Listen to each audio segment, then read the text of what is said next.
जय Hind, Vande Mataram. Indian exam institute में आपका स्वागत है। आज हम लोग पढ़ेंगे बीपीएससी टीआरई 3.0 का बिहार स्कूल टीचर का, जिसका एग्ज़ाम 15 मार्च को होना है। बहुत ही कम समय बचा है, इसलिए ये महत्वपूर्ण प्रश्नों की श्रृंखला है।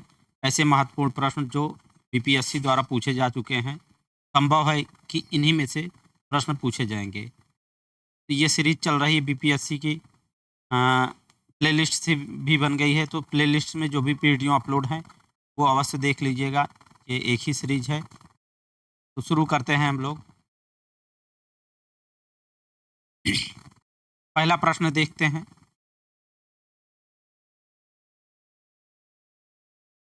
पहला प्रश्न हम लोग देखेंगे, वर्नाकुलर प्रेस एक्ट के बारे में निम्नलिखित में से कौन सा कथन सही है। वर्नाकुलर प्रेस एक्ट आया हुआ था, जिसके अंतर्गत जो भारतीय प्रेस थे उन पर यह प्रतिबंध लगा दिया गया था कि यदि वो लोग ब्रिटिश सरकार के विरुद्ध ऐसी कोई प्रेस जारी करते हैं तो उनकी प्रेस को बंद करते हुए उनकी सारी जब संपत्ति को जब्त कर लिया जाएगा, और बाद में इस अधिनियम को बंद भी कर दिया गया था। तो इसे वर्नाकुलर प्रेस एक्ट के बारे में निम्नलिखित में से कौन सा कथन सही है। इसे लॉर्ड लिटन द्वारा, पहला ऑप्शन है, इसे लॉर्ड लिटन द्वारा अधिनियमित किया गया था। इसे गैंगिंग अधिनियम के रूप में जाना जाने लगा। तीसरा है, इस अधिनियम को लॉर्ड रिपन ने निरस्त कर दिया था। नीचे दिए गए कूट का प्रयोग कर सही उत्तर चुनिए। ऑप्शन ए है केवल ए और दो सही है, केवल एक और दो सही है। और ऑप्शन बी है केवल 2 और 3 सही है। ऑप्शन सी है केवल एक सही है। ऑप्शन डी है केवल एक, 2 और 3 तीनों सही हैं। ये बीपीएससी प्री में 2023 में पूछा जा चुका है।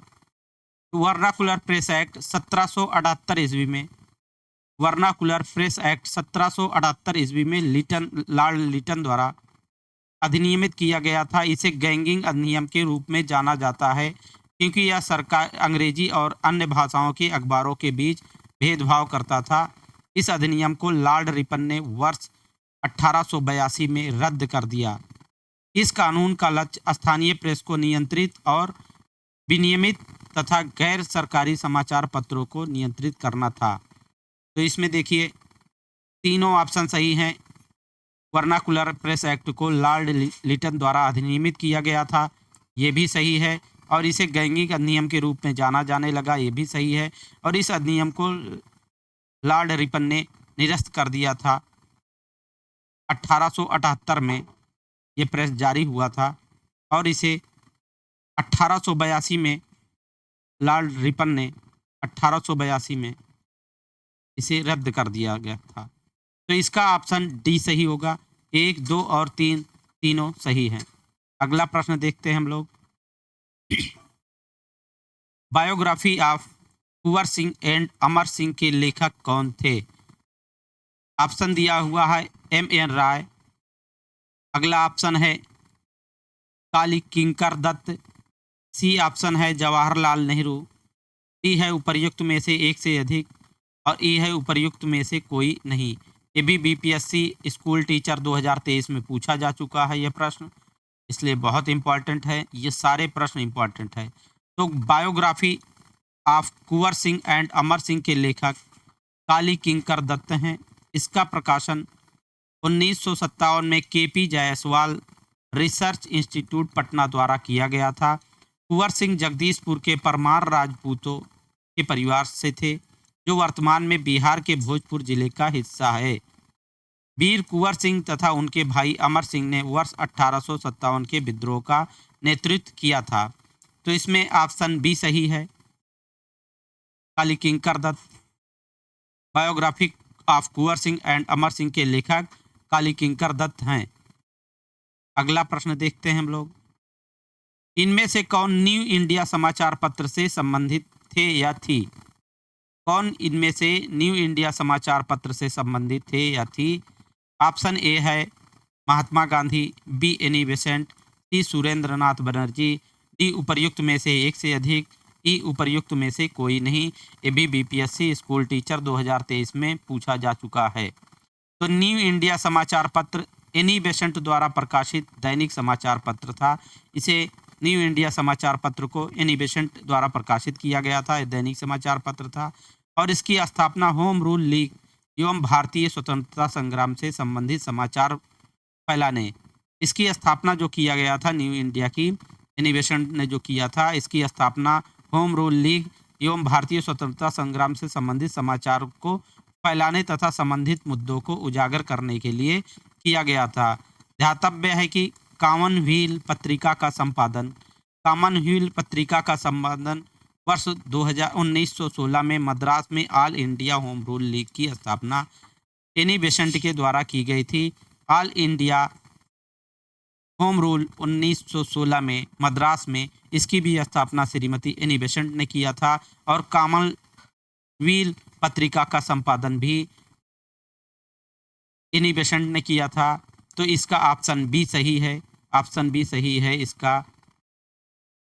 Shrimati Annie Besant new India समाचार पत्र से संबंधित थी, तो एनी बेसेंट संबंधित थी। इसका भी इस समाचार पत्र का संपादन भी श्रीमती एनी बेसेंट करती थी। इसके साथ साथ all India home rule league की भी स्थापना इन्होंने किया था मद्रास में 1916 में, और इसके साथ कॉमनवेल्थ पत्रिका का संपादन भी श्रीमती एनी बेसेंट करती थी। अगला प्रश्न देखते हैं। पुस्तक the beautiful tree indigenous Indian education in the 18th century किसने लिखी? ऑप्शन ए है धर्मपाल, बी तिलक, सी गांधी और डी उपर्युक्त में से एक से अधिक और ई उपर्युक्त में से कोई नहीं। ये भी बीपीएससी टीचर 2023 में पूछा जा चुका है। The beautiful tree indigenous Indian education in the 18th century पुस्तक को धर्मपाल ने लिखा है। धर्मपाल भारत के एक महान गांधीवादी विचारक, इतिहासकार और राजनीतिक दार्शनिक थे। धर्मपाल का जन्म 1922 में उत्तर प्रदेश के मुजफ्फरनगर जिले के कांधला में हुआ था। तो इसका ऑप्शन ए सही है। धर्मपाल का ऑप्शन ए सही है। धर्मपाल पुस्तक the beautiful tree indigenous Indian education in the 18th century के लेखक हैं धर्मपाल। अगला प्रश्न देखते हैं। मॉन्टेस्क्यू ने सरकार के अंतर्गत विधायिका, कार्यपालिका और न्यायपालिका के मध्य शक्तियों का विभाजन निम्नलिखित में से अपनी किस पुस्तक में प्रस्तावित किया? तो मॉन्टेस्क्यू ने सरकार के अंतर्गत विधायिका, कार्यपालिका और न्यायपालिका के मध्य शक्तियों का विभाजन निम्नलिखित में से अपनी किस पुस्तक में प्रस्तावित किया था? ऑप्शन ए है the spirit of the laws, B है my thoughts, C letters Persanes, D उपर्युक्त में से एक से अधिक और उपर्युक्त में से कोई नहीं। ये भी बीपीएससी टीचर 2023 में पूछा जा चुका है। तो फ्रांस के दार्शनिक थे जिनका नाम था मॉन्टेस्क्यू। इनके द्वारा लिखित पुस्तक the spirit of the laws राजनीतिक सिद्धांतों पर आधारित एक पुस्तक है और यह पुस्तक सरकार के सिद्धांत और संरचना पर एक विस्तृत ग्रंथ है। इस पुस्तक में मॉन्टेस्क्यू ने सरकार के अंतर्गत विधायिका, कार्यपालिका और न्यायपालिका के मध्य शक्तियों का विभाजन प्रस्तावित किया है। उपर्युक्त अन्य पुस्तकें भी मॉन्टेस्क्यू द्वारा लिखित हैं। फ्रांस के दार्शनिक मॉन्टेस्क्यू द्वारा ये सारी पुस्तकें, तीनों पुस्तकें इनके द्वारा लिखी गई हैं। The spirit of the laws इसका सही आंसर है। इसमें इन्होंने विधायिका, कार्यपालिका और न्यायपालिका के मध्य शक्तियों के विभाजन अपनी इसी पुस्तक में the spirit of the laws में इन्होंने मॉन्टेस्क्यू ने किया है। तो इसका राइट ऑप्शन है। लेकिन ये भी इन्हीं के द्वारा लिखी गई है। माई थॉट्स और लेटर्स पर्सेनेज भी इन्हीं की पुस्तक है। फ्रांस के दार्शनिक हैं मॉन्टेस्क्यू। अगला प्रश्न हम लोग देखते हैं। महात्मा Gandhi and Bihar some reminiscences पुस्तक के लेखक कौन थे? महात्मा Gandhi and Bihar some reminiscences पुस्तक के लेखक कौन थे? ऑप्शन ए है सैयद अली जहीर, बी है डॉक्टर राजेंद्र प्रसाद, सी है जीवत राम भगवान दास कृपलानी, डी उपर्युक्त में से एक से अधिक, डी उपर्युक्त में से कोई नहीं। ये भी बीपीएससी टीचर स्कूल टीचर 2023 में और बीपीएससी टीआरई 2.0 में पूछा जा चुका है। दोनों पेपर में 2 बार ये प्रश्न पूछा जा चुका है। तो महात्मा Gandhi and Bihar some reminiscences पुस्तक भारत के प्रथम राष्ट्रपति डॉक्टर राजेंद्र प्रसाद ने लिखी है। उनके द्वारा लिखी गई कुछ अन्य पुस्तकें प्रमुख पुस्तकें हैं। इनके द्वारा ये पुस्तक तो इन्होंने डॉक्टर राजेंद्र प्रसाद भारत के जो प्रथम राष्ट्रपति थे इन्होंने ही लिखा है कि महात्मा Gandhi and Bihar some reminiscences पुस्तक। और इसके अलावा इनकी कुछ अन्य पुस्तकें हैं, जैसे बापू के कदमों में बापू इन्हीं की पुस्तक है। इंडिया डिवाइडेड कई बार हम लोग पढ़ चुके हैं, इन्हीं की पुस्तक है डॉक्टर राजेंद्र प्रसाद की। और सत्याग्रह एट चंपारण भी इन्हीं की डॉक्टर राजेंद्र प्रसाद की पुस्तक है। तो इसका ऑप्शन हो जाएगा doctor Rajendra Prasad, option B. Mahatma Gandhi and Bihar some reminiscences पुस्तक के लेखक डॉक्टर राजेंद्र प्रसाद हैं, जो भारत के प्रथम राष्ट्रपति भी रह चुके हैं। अगला प्रश्न हम लोग देखते हैं, निम्नलिखित युग्मों में से कौन सही सुमेलित नहीं है? ये नहीं जरूर पढ़िएगा, जल्दबाजी में हम लोग ये नहीं को भूल जाते हैं। तो निम्नलिखित युग्मों में से कौन सा सही सुमेलित नहीं है? ऑप्शन ए दिया है एडवोकेट ऑफ इंडिया, या दादा भाई नेहरू से संबंधित है, यंग इंडिया महात्मा गांधी से संबंधित है, Indian Indian Spectator Surendranath Banerjee दिया गया है, डी ऑप्शन दिया है उपर्युक्त में से एक से अधिक, ई दिया है उपर्युक्त में से कोई नहीं। ये भी बीपीएससी टीचर 2023 में पूछा गया चुका है। तो एडवोकेट ऑफ इंडिया के लेखक दुर्गा दास बसु हैं। इंडियन स्पेक्टेड का संपादन बी एम मालाबारी ने 20 वर्षों तक किया था और यंग इंडिया का संपादन महात्मा गांधी जी ने किया था। तो इसमें से ऑप्शन डी सही है, ऑप्शन डी सही है। उपर्युक्त में से एक से अधिक सही सुमेलित नहीं है। बात करें तो एडवोकेट ऑफ इंडिया दादा भाई नेहरू जी की नहीं है, ये दुर्गा दास बसु की है, दुर्गा दास बसु की है, दुर्गा दास बसु ने से संबंधित है। यंग इंडिया का संपादन महात्मा गांधी ही करते थे और इंडिया स्पेक्टेटर ये बी एम मालाबारी से संबंधित है। ये बी एम मालाबारी, ये बी एम मालाबारी से संबंधित है। तो ये भी गलत है, सही सुमेलित नहीं है, और ये भी सही सुमेलित नहीं है। ए और सी दोनों सही सुमेलित नहीं है। तो इसका मतलब ऑप्शन डी सही है, उपर्युक्त में से एक से अधिक। अगला प्रश्न देखते हैं हम लोग, निम्नलिखित कथनों में से कौन सा सही है? निम्नलिखित कथनों में से कौन सा सही है? ऑप्शन ए दिया गया है, a bunch of old letters का लेखक डॉक्टर राजेंद्र प्रसाद ने किया था। A bunch of old letters का लेखन क्या डॉक्टर राजेंद्र प्रसाद ने किया था? बी दिया है, व्यक्तिगत सत्याग्रह में ब्रह्मदत्त दूसरे सत्याग्रही थे। सी है, सुभाष चंद्र बोस ने द इंडियन स्ट्रगल का लेखन किया था। डी है, उपर्युक्त में से एक से अधिक। ई है, उपर्युक्त में से कोई नहीं।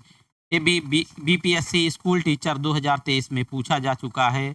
तो द इंडियन स्ट्रगल के लेखक नेताजी सुभाष चंद्र बोस हैं। द इंडियन स्ट्रगल के लेखक नेताजी सुभाष चंद्र बोस हैं, ये तो सही है।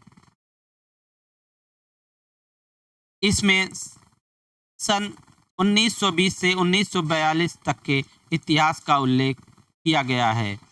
और a bunch of old letters की रचना जवाहरलाल नेहरू ने की। तो अ बंच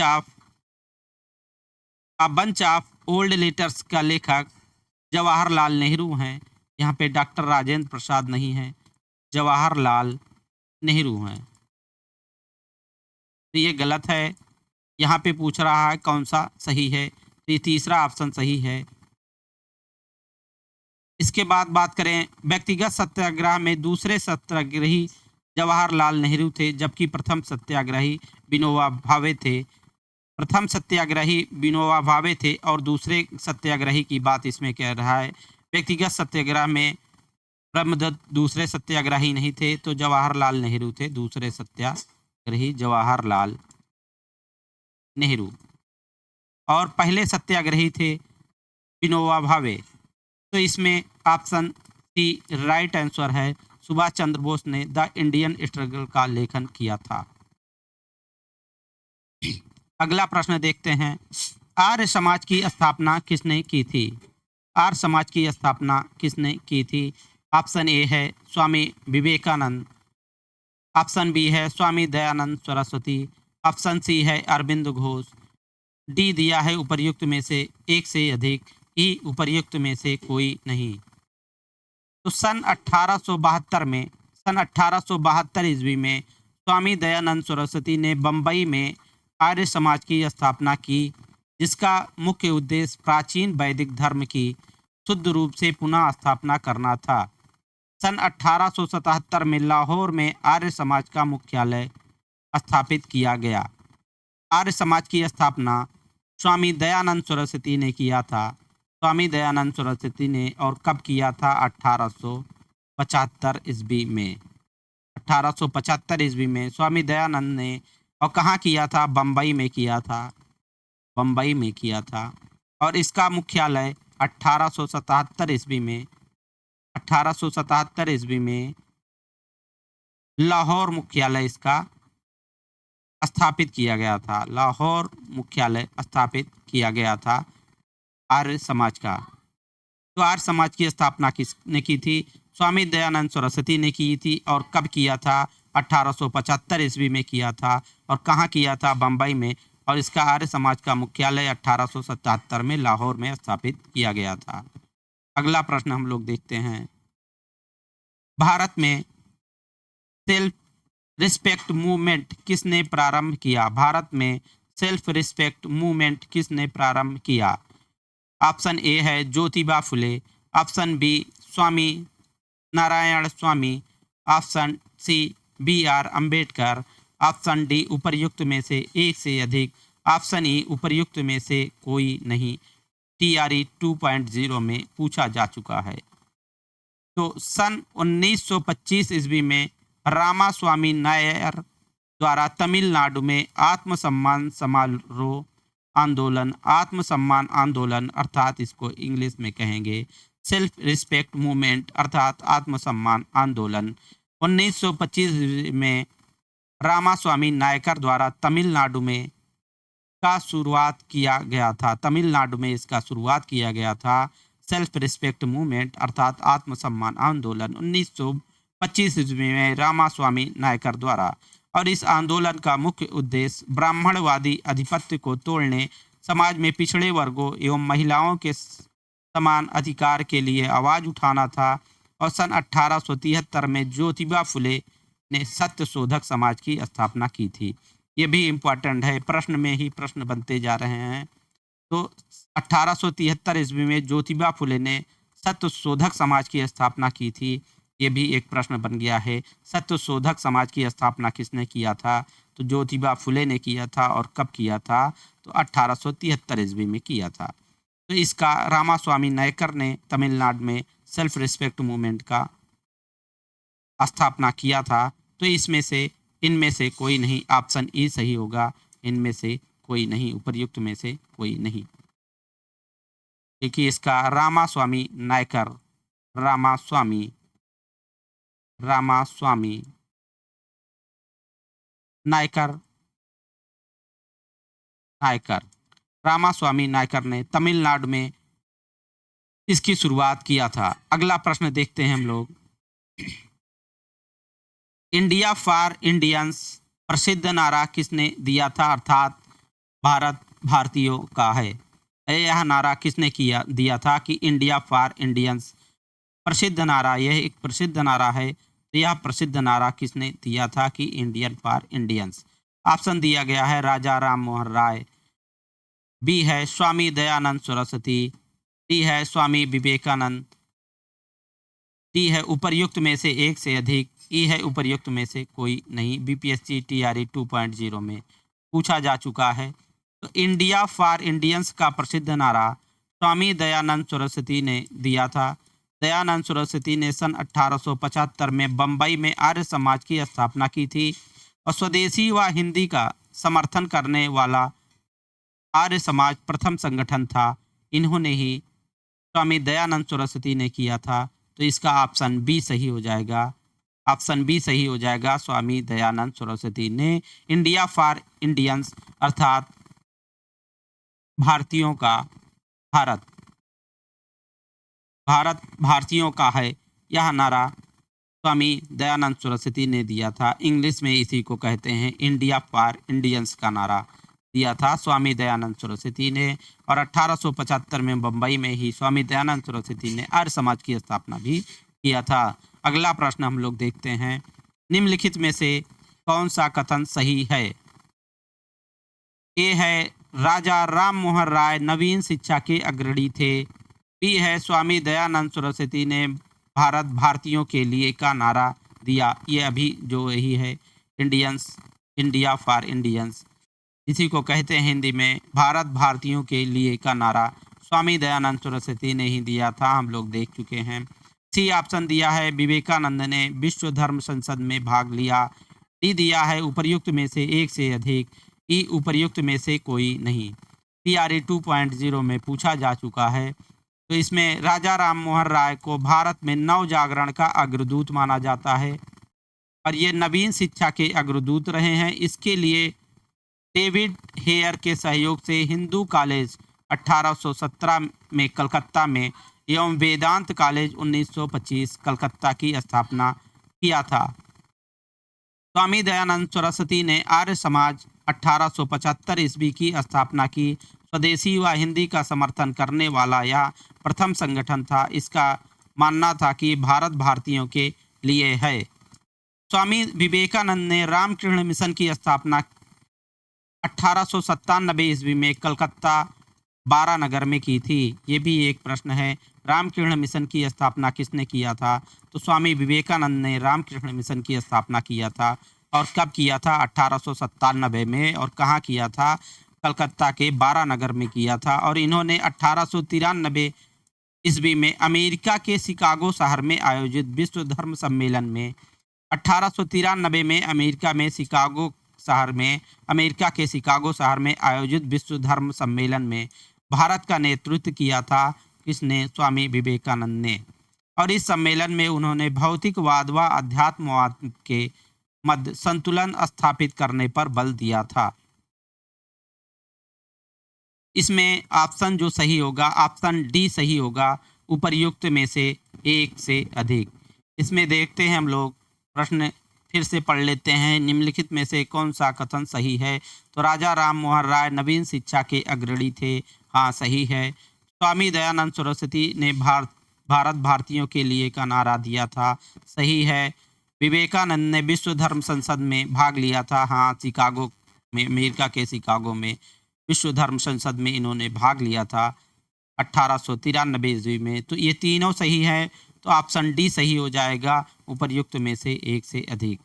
अगला प्रश्न हम लोग देखते हैं, पंजाब में कूका आंदोलन का प्रारंभिक उद्देश्य क्या था? पंजाब में कूका आंदोलन का प्रारंभिक उद्देश्य क्या था? ऑप्शन ए है सिख धर्म को परिष्कृत करना, बी दिया है पंजाब में राजनीतिक शक्ति प्राप्त करना, सी है कृषक आंदोलन का संगठन, डी है उपर्युक्त में से एक से अधिक, ई है उपर्युक्त में से कोई नहीं। ये प्रश्न भी बीपीएससी स्कूल टीचर 2023 में पूछा जा चुका है। तो कूका आंदोलन का प्रारंभिक उद्देश्य सिख धर्म को परिष्कृत करना था। कूका पंजाब में एक धार्मिक राजनीतिक आंदोलन था। कूका मुख्य रूप से सिख धर्म का हिस्सा नहीं थे। लोगों को एकजुट करने के लिए सदगुरु राम सिंह जी ने 12 अप्रैल 1872 को कूका आंदोलन शुरू किया। तो इसमें ऑप्शन जो होगा, ऑप्शन ए सही होगा। पंजाब में कूका आंदोलन का प्रारंभिक उद्देश्य सिख धर्म को परिष्कृत करना था। ऑप्शन ए सही है। अगला प्रश्न देखते हैं। नव भारत का पैगंबर, नव भारत का पैगंबर कौन कहलाता है? नव भारत का पैगंबर कौन कहलाता है? ऑप्शन ए है राजा राम मोहन राय, बी दयानंद सरस्वती, सी दादा भाई नौरोजी, डी उपर्युक्त में से एक से अधिक, ई उपर्युक्त में से कोई नहीं। ये भी बीपीएससी स्कूल टीचर 2023 में पूछा गया प्रश्न है। तो राजा राम मोहन राय को नव भारत का पैगंबर कहा जाता है क्योंकि ये भारतीयों में राजनीतिक चेतना उत्पन्न करने वाले व्यक्ति थे। इन उद्देश्यों की पूर्ति करने के लिए 1828 में इन्होंने ब्रह्म समाज, राजा राम मोहन राय ने ब्रह्म समाज तथा उनके अनुयायियों द्वारा 1836 में बंग भाषा प्रकाशन सभा नामक संस्थाओं की स्थापना की थी, जो धार्मिक, नैतिक, सामाजिक एवं राजनीतिक प्रश्नों पर वाद विवाद करती थी। तो इसका ऑप्शन ए सही है। नव भारत का पैगंबर राजा राम मोहन राय को कहा जाता है। ऑप्शन ए सही है, राजा राम मोहन राय। अगला प्रश्न देखते हैं। किस वर्ष ऑल इंडिया वुमेन्स कॉन्फ्रेंस की स्थापना की गई? किस वर्ष ऑल इंडिया वुमेन्स कॉन्फ्रेंस की स्थापना की गई? Option A 1923, B 1925, C 1927, D उपर्युक्त में से एक से अधिक, ई उपर्युक्त में से कोई नहीं। बीपीएससी टीआरई 2.0 में पूछा गया प्रश्न है। तो अखिल भारतीय महिला सम्मेलन अर्थात ऑल इंडिया वुमेन्स कॉन्फ्रेंस की स्थापना 1927 ईस्वी में की गई थी। यह दिल्ली में स्थित एक गैर सरकारी संगठन है। इस सम्मेलन की शुरुआत महिलाओं की शिक्षा को बढ़ावा देने के लिए की गई थी। तो इसका ऑप्शन सी सही है, 1927।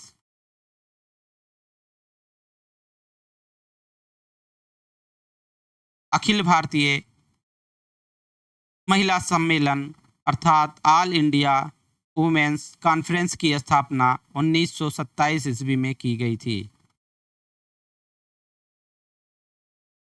अगला प्रश्न देखते हैं। ऑल इंडिया किसान सभा के पहले अधिवेशन में कौन अध्यक्ष थे? ऑल इंडिया किसान सभा के पहले अधिवेशन में कौन अध्यक्ष थे? ऑप्शन एक है नरेंद्र देव, बी है शाहजानंद सरस्वती, सी है संपूर्णानंद, डी उपर्युक्त में से एक से अधिक, ई उपर्युक्त में से कोई नहीं। यह प्रश्न टीआरई 2.0 में पूछा जा चुका है। तो 1936 में कांग्रेस के लखनऊ अधिवेशन में 1936 में कांग्रेस का लखनऊ में अधिवेशन हुआ था।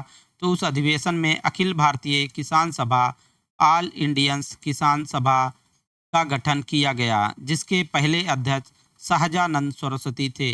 और इस सभा ने एक किसान घोषणा पत्र जारी किया जिसमें जमींदारी उन्मूलन और सभी किराएदार के लिए अधिकारों की मांग की गई। तो इसका ऑप्शन बी सही है, शाहजानंद सरस्वती। ऑल इंडिया किसान सभा के पहले अधिवेशन में अध्यक्ष कौन थे? शाहजानंद सरस्वती थे। इसका ऑप्शन बी सही है। और ये कब हुआ था? पहला अधिवेशन हुआ था 1936 ईस्वी में।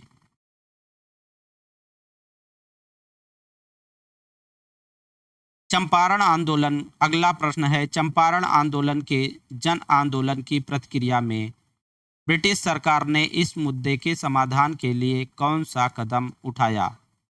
ऑप्शन ए दिया है महात्मा गांधी को चंपारण का राज्यपाल नियुक्त किया, बी दिया है क्षेत्र में सख्त कर्फ्यू लागू किया गया और मार्शल लॉ लगाया, सी है चंपारण कृषि समिति की स्थापना की, डी है चंपारण को एक स्वतंत्र राज्य घोषित किया।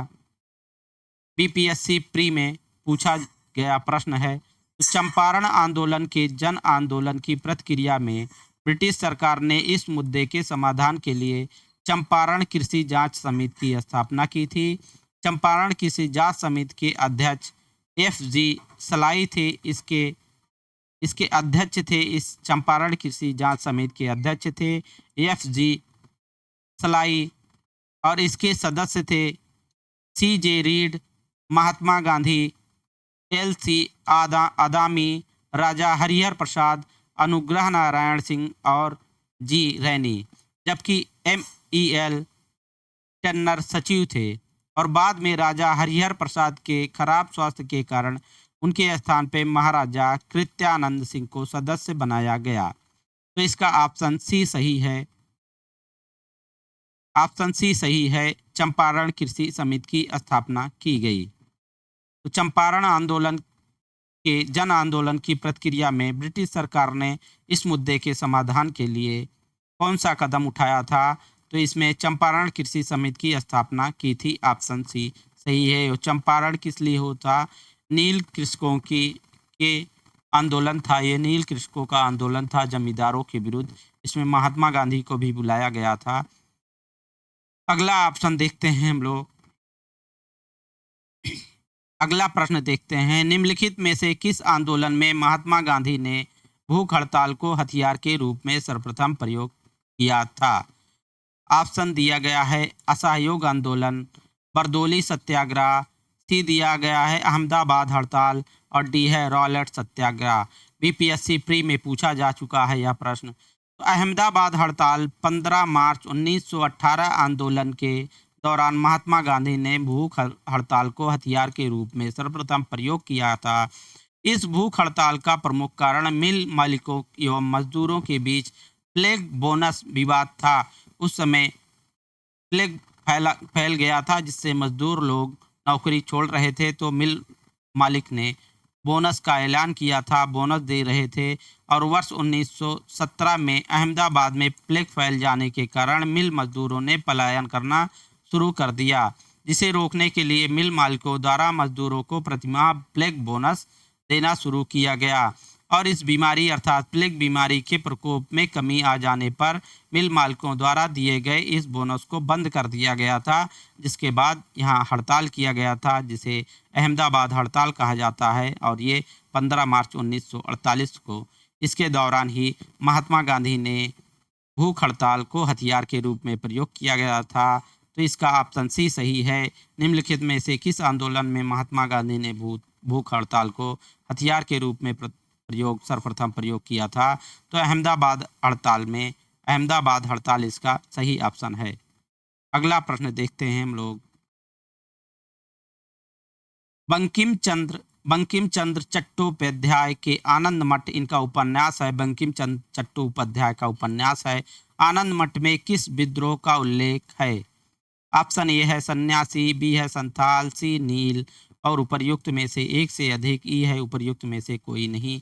बीपीएससी टीचर 2023 में पूछा गया प्रश्न है। तो बंकिम चंद्र चट्टोपाध्याय के आनंद मठ में सन्यासी विद्रोह का उल्लेख है। सन्यासी विद्रोह बंगाल में वर्ष 1770 से 1820 के बीच हुआ था। बंगाल में वर्ष 1770 के भीषण अकाल के बाद सन्यासी विद्रोह शुरू हुआ, जिससे घोर अराजकता और दुर्दशा उत्पन्न हुई। हालांकि विद्रोह का तात्कालिक कारण हिंदुओं और मुसलमानों दोनों के पवित्र स्थानों हेतु जाने वाले तीर्थ यात्रियों पर अंग्रेजों द्वारा लगाए गए प्रतिबंध थे। तो इसका ऑप्शन ए सही है। ऑप्शन ए सही है, सन्यासी विद्रोह का उल्लेख है। बंकिम चंद्र चट्टोपाध्याय के आनंद मठ उपन्यास में सन्यासी विद्रोह का उल्लेख मिलता है। ऑप्शन ए सही है। अगला प्रश्न देखते हैं। गांधी जी को विशेष रूप से चंपारण आने और वहां के कृषकों की दयनीय स्थिति को देखने हेतु किसने अनुग्रह किया था? गांधी जी को विशेष रूप से चंपारण आने और वहां के कृषकों की दयनीय स्थिति को देखने हेतु किसने अनुग्रह किया था? ऑप्शन ए है बृज किशोर प्रसाद, ऑप्शन बी है राजकुमार शुक्ल, ऑप्शन सी है सुखराम गणेश और डी है उपर्युक्त में से एक से अधिक, ई है उपर्युक्त में से कोई नहीं। ये 2 बार पूछा जा चुका है बीपीएससी स्कूल टीचर 2023 में और टीआरई 2.0 में भी पूछा जा चुका है।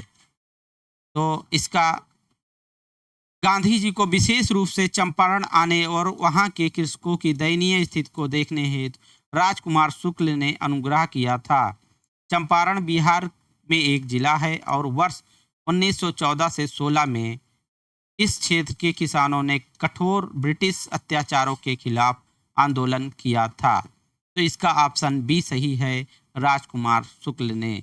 राजकुमार शुक्ल ने गांधी जी को विशेष रूप से चंपारण आने और वहां के कृषकों की दयनीय दशा को देखने हेतु अनुग्रह किया था। ऑप्शन बी सही है, राजकुमार शुक्ल। अगला प्रश्न देखते हैं। भारतीय किसानों के इतिहास में संगठित असहयोग का प्रथम उदाहरण कहाँ घटित हुआ था? भारतीय किसानों के इतिहास में संगठित असहयोग का प्रथम उदाहरण कहाँ घटित हुआ था? भारतीय किसानों के इतिहास में संगठित असहयोग का प्रथम उदाहरण कहाँ घटित हुआ था? ऑप्शन ए दिया है, बिहार एवं बंगाल, बी मद्रास प्रेसिडेंसी, सी पंजाब प्रोविंस और डी उपर्युक्त में से एक से अधिक, ई उपर्युक्त में से कोई नहीं। ये बीपीएससी स्कूल टीचर 2023 में पूछा गया प्रश्न है। भारतीय किसानों के इतिहास में संगठित असहयोग का प्रथम उदाहरण 1781 में बिहार बिहार के बंगाल के प्रेसिडेंसी के बिहार में घटित हुआ था। इस विद्रोह को बिहारी विद्रोह या बंगाल के किसान विद्रोह के नाम से भी जाना जाता है। तो इसका ऑप्शन ए सही है, बिहार एवं बंगाल। तो भारतीय किसानों के इतिहास में संगठित असहयोग का प्रथम उदाहरण बिहार एवं बंगाल में घटित हुआ था। ऑप्शन ए सही है। अगला प्रश्न देखते हैं। सूची 1 को सूची 2 से सुमेलित कीजिए और सूचियों के नीचे दिए गए कूट से सही उत्तर का चयन कीजिए। सूची 1 में दिया गया है आंदोलनों के नाम और सूची 2 में दिया गया है उनसे संबंधित महत्वपूर्ण केंद्र। पहला है, सूची 1 में है नील के पौधे लगाने वालों का आंदोलन। बी है खेतिहर सत्याग्रह। सी है कपास मिल मजदूरों का सत्याग्रह। डी है असहयोग आंदोलन को बंद करने के लिए आंदोलन। उनसे संबंधित केंद्र में पहला है अहमदाबाद, दूसरा है चंपारण, तीसरा है खेड़ा, चौथा है चौरी चौरा। ऑप्शन कूट यहाँ पे दिया गया है, ए में दिया गया है ए का पहला, बी का दूसरा, सी का यहाँ पे तीसरा, डी का चौथा और ए बी सी दिया गया है और डी उपर्युक्त में से एक से अधिक, ई उपर्युक्त में से कोई नहीं। ये भी बीपीएससी स्कूल टीचर 2023 में पूछा जा चुका है। तो सही सुमेलन इसका इस प्रकार है। सूची 1 है आंदोलनों के नाम में नील के पौधे लगाने वाला आंदोलन था। चंपारण आंदोलन नील के खिलाफ था। चंपारण आंदोलन शुरू हुआ था 1914 से 18 में, जिसमें महात्मा गांधी को आमंत्रित किया गया था। और खेतिहर सत्याग्रह का केंद्र खेड़ा था और कपास मिल मजदूरों का सत्याग्रह था अहमदाबाद। मिल मजदूर जहाँ पे अभी हम लोग पढ़े कि प्लेग फैल गया था, वहाँ पे प्लेग बोनस भी दिया जा रहा था। तो कपास मिल मजदूरों का सत्याग्रह था, वो अहमदाबाद केंद्र था उसका। असहयोग आंदोलन को बंद करने के लिए आंदोलन चौरी चौरा कांड था, ये अपने गोरखपुर में हुआ था। गोरखपुर में चौरी चौरा कांड हो जाने से असहयोग आंदोलन को महात्मा गांधी ने वापस ले लिया था। तो ये इसका केंद्र चौरा चौरी था। इस प्रकार से हम लोग देखते हैं इसका ऑप्शन सी सही होगा। ऑप्शन ए गलत है, बी गलत है, इसका ऑप्शन सी सही है। ए का दूसरा है। नील के पौधे लगाने वाला आंदोलन चंपारण आंदोलन था। ए का दूसरा देख लेते हैं हम लोग, ए का दूसरा यहाँ पर है। और खेतिहर सत्याग्रह बी का तीसरा होगा। बी का तीसरा यहाँ पे दिया गया है खेड़ा, इसका उत्तर बी का तीसरा खेड़ा। और कपास मिल मजदूरों का सत्याग्रह अहमदाबाद में हुआ था, इसका केंद्र अहमदाबाद था। तो सी का पहला और डी का चौथा चौरा चौरी था। सी का पहला और डी का चौथा चौरा चौरी, इसका ऑप्शन सी राइट आंसर है। अगला प्रश्न हम लोग देखते हैं। चंपारण नील आंदोलन के दौरान महात्मा गांधी के साथ कौन थे? ऑप्शन ए है नरहरि पारीख, बी है महादेव देसाई, सी अब्दुल बारी डी उपर्युक्त में से एक से अधिक, ई उपर्युक्त में से कोई नहीं।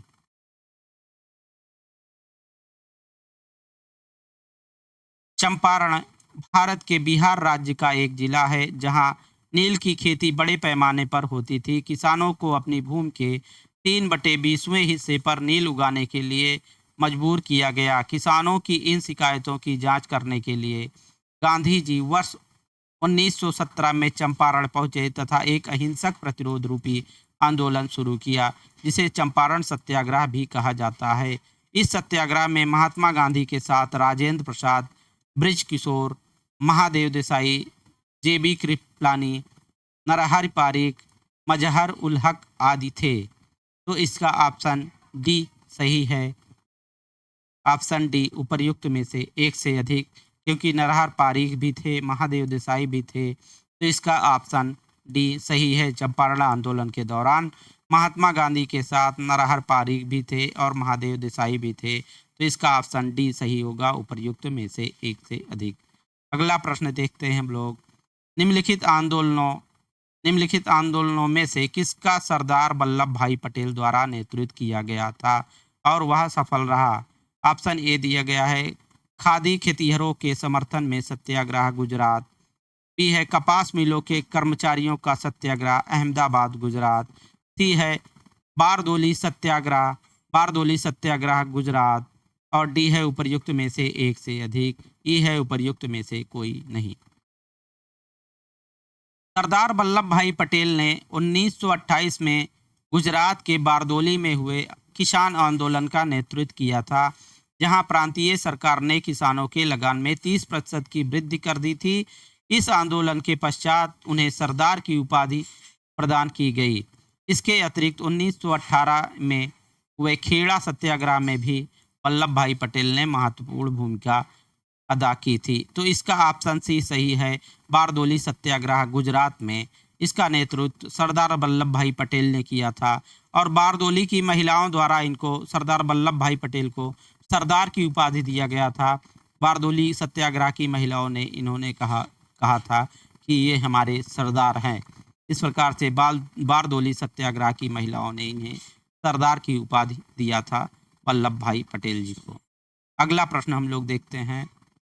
1918 के किस महीने में चंपारण कृषि कानून अर्थात चंपारण एग्रेरियन एक्ट यूरोपीय नील बागान के स्वामी के विरुद्ध पारित हुआ था?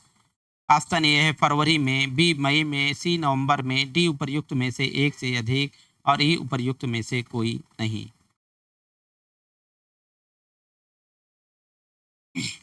गांधी जी द्वारा 1917 में किए गए प्रथम नील सत्याग्रह नील आंदोलन के बाद 4 मार्च 1918 को यूरोपीय नील बागान मालिकों के विरुद्ध सरकार ने चंपारण कृषि कानून अर्थात चंपारण एग्रेरियन एक्ट पारित किया।